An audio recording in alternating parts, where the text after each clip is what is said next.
ঠিক এখন বিএনপির সালাউদ্দিন সাহেব তিনিও এভাবে নমস্কার করলেন। জামাত ইসলামের এক লোক গিয়া বলেন আমি এখানে আসতে পারছি এই জন্য আল্লাহর শুকরিয়া আদায় করছি, আলহামদুলিল্লাহ, নাউজুবিল্লাহ। মূর্তি পূজায় গিয়া যদি বলেন আমি এখানে আসতে পারছি আল্লাহর শুকরিয়া আদায় করছি, তার কি ইমানটা থাকে? কথা বলেন। আরেকজন বলছে যে আমি শুভেচ্ছা জানাইলাম, আরেকজন কি জানাইছে? শুভেচ্ছা জানাইছে। আরেকজন সেখানে গিয়ে বলছে ধর্ম ধার মির্জা ফখরুল সাহেব যে উৎসব সভা, আমি ছোটবেলা থেকে এখানে আইসা গান করি, পূজা করি, উৎসব করি। শেখ মুজিবুর রহমানের মূর্তি যেভাবে হারাম, জিয়াউর রহমানের মূর্তিও হারাম। জিয়াউর রহমানের মূর্তি বানানো যেভাবে হারাম, আপনার গোলাম আজম জামাতের আমির ওনার মূর্তি বানানো হারাম। যদি আবু সাইদ মুগ্ধর মূর্তিও বানা, সেটা কি হালাল হয়ে যাবে নাকি? হারাম সবার জন্যই হারাম, নাজায়েজ সবার জন্যই নাজায়েজ, হালাল সবার জন্যই হালাল। কথাটা বুঝাইতে পারছি? সুতরাং ব্যক্তিগতভাবে কারোর প্রতি আমাদের কোনো আক্রোশ নেই, আমাদের আক্রোশ হলো মাসালা নিয়ে। এবার এই মাসালা যদি শেখ মুজিবুর দলের লোক করে এটাও হারাম, জিয়াউর রহমানের আদর্শের লোকেরা করলেও হারাম, এরপরে আপনার এনসিপি পার্টি যারা জাতীয় নাগরিক পার্টি তারা করলেও হারাম, চরমনাই হিসাবে করলেও হারাম, জামাত ইসলাম করলেও কি হারাম। হারাম এটা সবার জন্য কি হারাম। এমন না যে এক দলের সরকারের লোক গিয়ে মুক্তির কাছে চাইছিল, হারাম ছিল, এখন যারা ক্ষমতায় আসবে তারা গিয়ে মুক্তির কাছে চাইছে, হালাল হয়ে গেছে। বিষয়টা কি এমন নাকি? হারাম যেটা সকলের জন্য কি হারাম।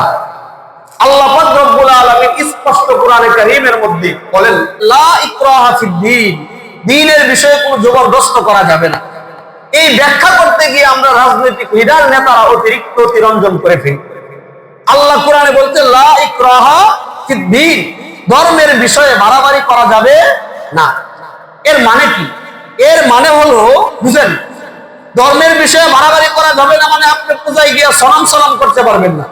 ধর্মের বিষয়ে বাড়াবাড়ি করা যাবে না মানে আপনি গিয়ে দুর্গা পূজার কাছে সামনে নির্বাচনের দোয়া দিতে পারবেন না। ধর্মের বিষয়ে বাড়াবাড়ি করা যাবে না মানে এই না যে আপনি সেখানে যেই দলেরই হোক, সমস্ত দলের মানুষদেরকে বলছি, এই ইদানিং উল্টা পাল্টা শুধু বিএনপির নেতা কর্মীরা করে নাই, জামাত ইসলামের নেতা কর্মীরাও করছে। শুধু বিএনপি করছে তা না, আওয়ামী লীগ থাকা অবস্থায় তাদের নেতা কর্মীরাকে দুর্গা পূজার কাছে চাইছে, মা আমি তোমার কাছে বিজয় চাই। ঠিক এখন বিএনপির সালাউদ্দিন সাহেব তিনিও এভাবে নমস্কার করলেন। জামাত ইসলামের এক লোক গিয়া বলেন আমি এখানে আসতে পারছি এই জন্য আল্লাহর শুকরিয়া আদায় করছি, আলহামদুলিল্লাহ, নাউজুবিল্লাহ। মূর্তি পূজায় গিয়া যদি বলেন আমি এখানে আসতে পারছি আল্লাহর শুকরিয়া আদায় করছি, তার কি ইমানটা থাকে? কথা বলেন। আরেকজন বলছে যে আমি শুভেচ্ছা জানাইলাম, আরেকজন কি জানাইছে? শুভেচ্ছা জানাইছে। আরেকজন সেখানে গিয়ে বলছে ধর্ম ধার মির্জা ফখরুল সাহেব যে উৎসব সভা, আমি ছোটবেলা থেকে এখানে আইসা গান করি, পূজা করি, উৎসব করি। আপনি দেখেন প্রশ্ন আসে সেখানে যাওয়া যাবে কিনা। সেখানে দুই শ্রেণীর লোক যেতে পারবে। কয় শ্রেণীর লোক? এক নাম্বার, রাষ্ট্রের পক্ষ থেকে নির্দিষ্ট ব্যক্তি যিনি ধর্মমন্ত্রী হবেন, কারণ হিন্দুদের পূজা প্রটোকল দেওয়া, তাদের সম্পূর্ণভাবে নির্বিঘ্নে তারা পূজা পালন করতে পারবে, তাদের অর্থ সহায়তা করা, সবকিছু রাষ্ট্রের পক্ষ থেকে করতে পারবে, কোনো বাধা নাই। সুবহানাল্লাহ। তাহলে ধর্মীয় পূজা তারা পালন করবে, অর্থ দেওয়া যাবে। ধর্মীয় পূজা পালন করবে, পুলিশ বাহিনী, আর্মি বাহিনী, র্যাব বাহিনী সেখানে যাওয়া যাবে, ইসলাম বাধা প্রদান করে না। আর এক শ্রেণীর মানুষ যে হুজুর আমরা তো সামনে নির্বাচন করবো, আপনি যেতে পারবেন। আপনি নির্বাচন কেন যেতে পারবেন? যেন এই বিশ্বাস তাদের হয় যে বিএনপি ক্ষমতায় আসলে আমাদেরকে তারা প্রটোকল দিবে, এই বিশ্বাস অর্জনের জন্য সেখানে যেতে পারবেন। লেকিন সেখানে গিয়ে তাদের অফিসে বলে অফিসিয়াল ভাবে তাদের সাথে কথা বলবেন যে আমরা ক্ষমতায় আসলে মুসলমানরা যেভাবে নিরাপদে ঈদ পালন করে তোমরাও নিরাপদে পূজা পালন করবা, কোনো সমস্যা হবে না, এতটুকু করা যাবে। এর চাইতে অতিরিক্ত অতিরঞ্জন বাড়াবাড়ি করে তাদের কাছে ভোট চাওয়া যাবে। কথাটা বুঝাইতে পারছি? কথার মধ্যে কোনো ভেজাল আছে? ক্লিয়ার হয়েছে?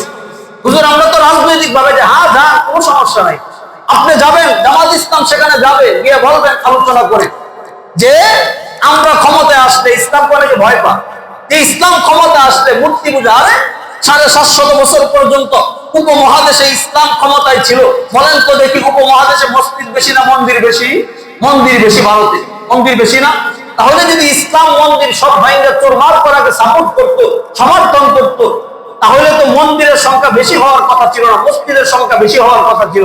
মসজিদ বেশি না মন্দির বেশি, এ কথা প্রমাণ করে ইসলাম মন্দির ভাঙ্গাকে সাপোর্ট করে না, ইসলাম মন্দির ঘুরিয়ে দেওয়াকে সাপোর্ট করে না, বরং যে যার ধর্ম পালন করবে মুসলমান ইসলাম তাদেরকে আপনার রাষ্ট্রীয়ভাবে সাপোর্ট দিবে, সমর্থন দিবে, এটাই